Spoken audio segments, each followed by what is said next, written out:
All right, in this lesson, we'll play around with a few more attributes that are available on our series.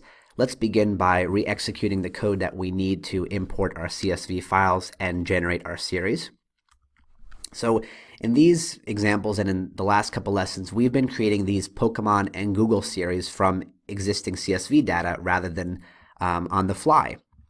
But these are still fundamentally series objects, so they still have the same attributes and the same methods available to us. Those are just default whenever a series object is created.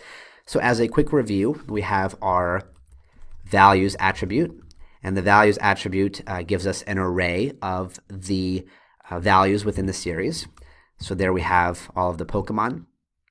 Similarly, I can do the same thing on Google, and that attribute will give me an array of the values. You can see here that in this example it's also truncated, so it's going to take a break in the middle to ensure it doesn't overrun.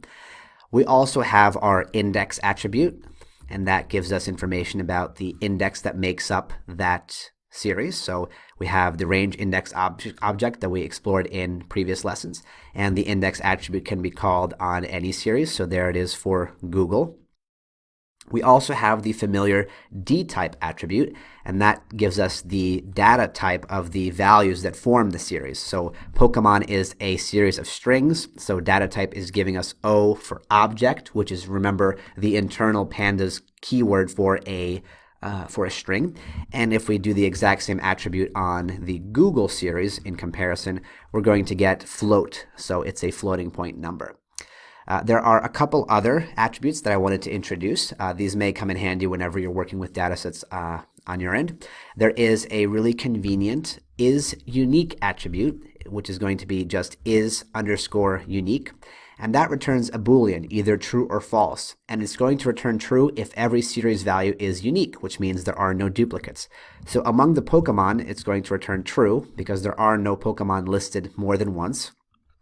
And if I do isUnique on my Google series, it's actually going to return false because there are days when Google's stock price was the same, and thus there are duplicate values among the series. So it's giving us false. Now, of course, that doesn't bring us necessarily closer to finding out what those duplicate values are, but attributes, again, are not for performing calculations or taking a subset of a data set so much as they just summarize a detail about the existing data set, in this case, our series.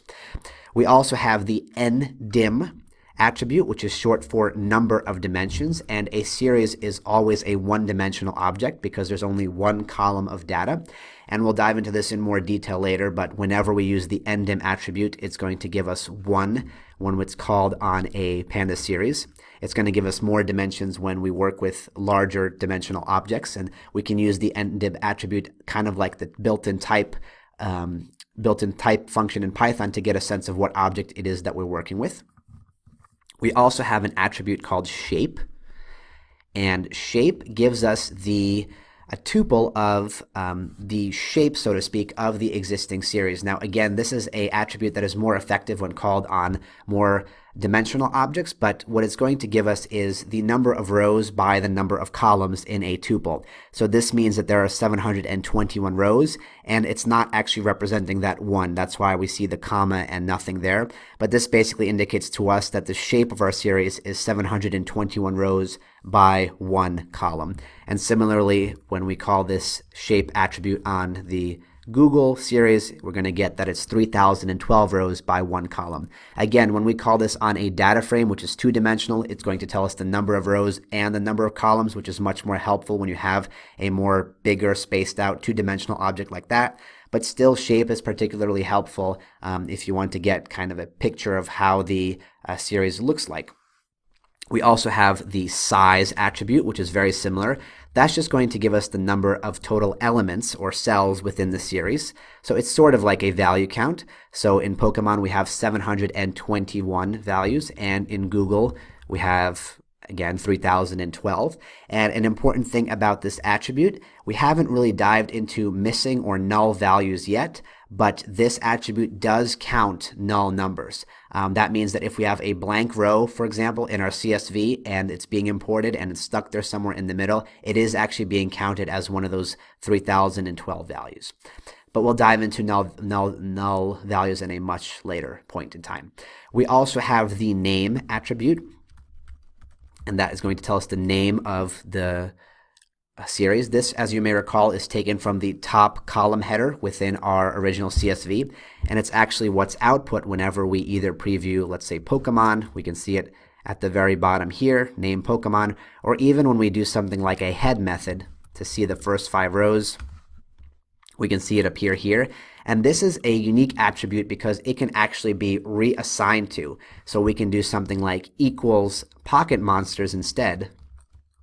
And when I execute this cell and rerun the cell below to get the new head, which is the new 5 rows of the Pokemon series, we can see that the name below has changed to Pocket Monsters. So we can actually modify that existing name of that series.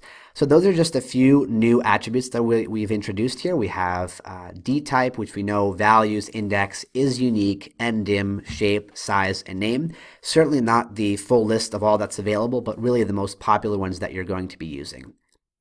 And in the next lesson, we'll start diving into using a built-in method to sort the values within our series.